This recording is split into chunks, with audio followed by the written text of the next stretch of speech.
Appreciate you, Senator. And Bishop Ulmer, thank you for the privilege of the opportunity to be here and for availing yourselves to this remarkable site, a pop-up site, one of a number of sites you'll be seeing all throughout Southern California, but particularly here in Los Angeles. This comes courtesy of the federal administration, Biden administration, who allowed California to be the first state to set up two large sites, FEMA-operated, partnered with Cal OES sites, Oakland, California, and here down at Cal State LA. The opportunity is not just at those mass vaccination sites, not just providing over 6,000 vaccinations a day at those sites, but to create these mobile sites and these satellite sites in and around that larger facility. This is the first of what you'll see many similar sites operating over the course of the next number of weeks. Upwards of 250 vaccinations a day at a pop-up site like this. We have 2 mobile units, that's 500 outside the contours of Cal State LA. We've just passed 7 million vaccinations in the state of California. 7.3 million vaccines have been administered to date here in our state. We're seeing positivity rates drop significantly. The state positivity rate's down to 3.1%. Put it in perspective, 30 days ago, it was at 9.3%. 30 days, 9.3, down to 3.1. Today, we recorded just over 6,700 cases. A month ago, we had over 20,000 cases. So in all instances, positivity rate, case rates, we're moving in the right direction. We're also moving in the right direction as it relates to hospitalizations. Hospitalizations are down 41% in the last 2 weeks, 39% reduction in the ICUs in the last few weeks. All very encouraging signs. We're building out a system, a supply system that can allow us to administer 4 million vaccinations a week.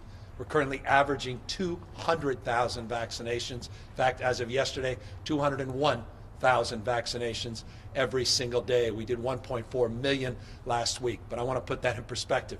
We received less than that from the federal government last week. Our only constraint now, in terms of more vaccines into the community, meeting people where they are, where we are here in Inglewood and elsewhere, is supply limitation, manufactured supply.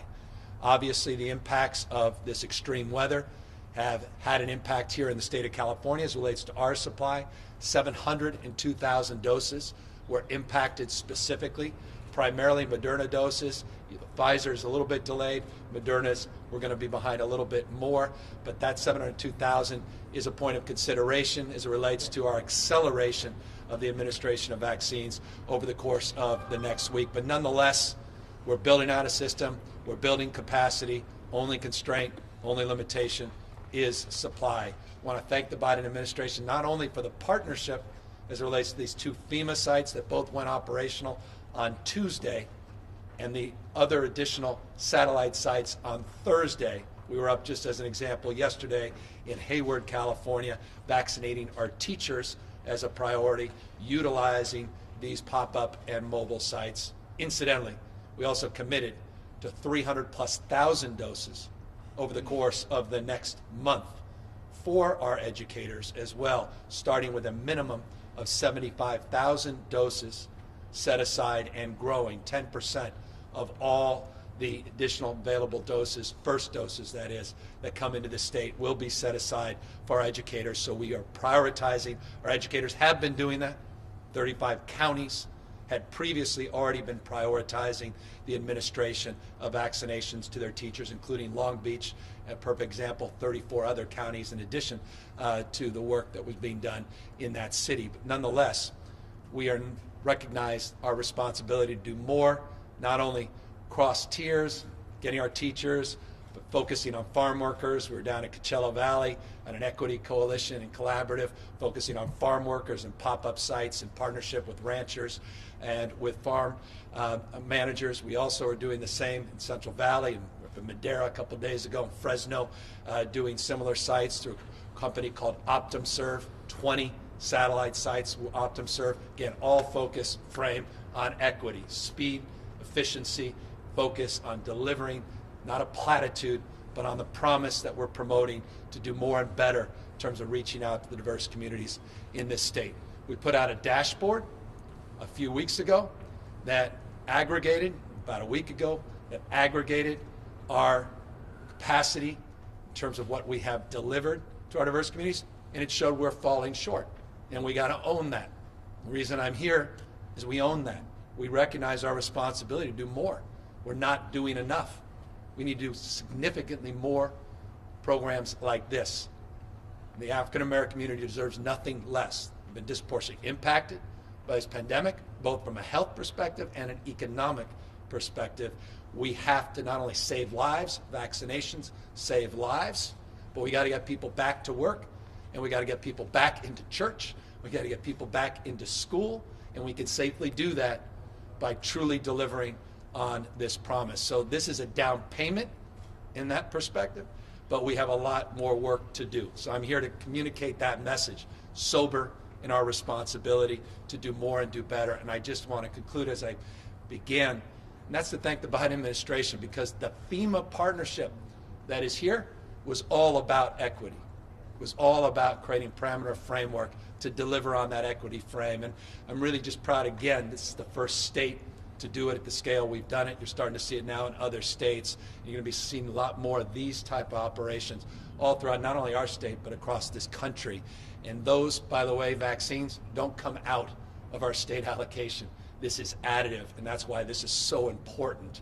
And we have confidence going forward in the consistency of the availability of not only the vaccines, but the remarkable men and women that are here supporting this operation, be it volunteers in AmeriCorps, be it members of the Department of Defense, be it our own National Guard, be it the U.S. Forest Service that's up there in Oakland, actually assisting out and helping with the vaccine administration. Truly all hands on deck, delivering this mass scale, what is required in order to get to that herd immunity and to get back to work, back to school, back in church, back on our feet, economically and otherwise. I'll just close with just one final point. I don't see light at the end of the tunnel. I see a bright light at the end of the tunnel. I see things truly turning around. You're seeing that everywhere, and I've been every part of the state. We're seeing things turn around. I want people to know that. It's not a permanent state we've been in. We're now moving, turning the proverbial page in the direction we all were hoping for, waiting for. We still have some challenges, March, April, with scarcity of vaccine, but we move into May, June, and July, we're at a completely different place. So let us just recognize, be mindful, the next few months, more challenges, more stress, but at the same time, visible optimism that's out there. And I can say that with congruency, not just intellectually, not just physiologically, as someone that is very connected to what's happening across this state in this pandemic, and we are seeing real signs of progress across the spectrum. Bishop, honor to be here with you. Thank you, Mr. Mayor. Thank you for your leadership, stewardship. Thank you for demanding that a governor get down to Englewood. My gosh, that's the least a governor can do. It's an honor to be with you. And of course, my Senator Bradford, who's a close friend, incredible ally and supporter. Karen Waters is here, and I just want to thank her mom in particular, Congresswoman Maxine Waters, who's been on the phone with me on multiple occasions. How can I help getting more vaccines into the state of California? She's been a true champion. I just want to acknowledge her hard work as well. You got some remarkable people here, and I'm humbled to be with them today. Governor, can I make one request?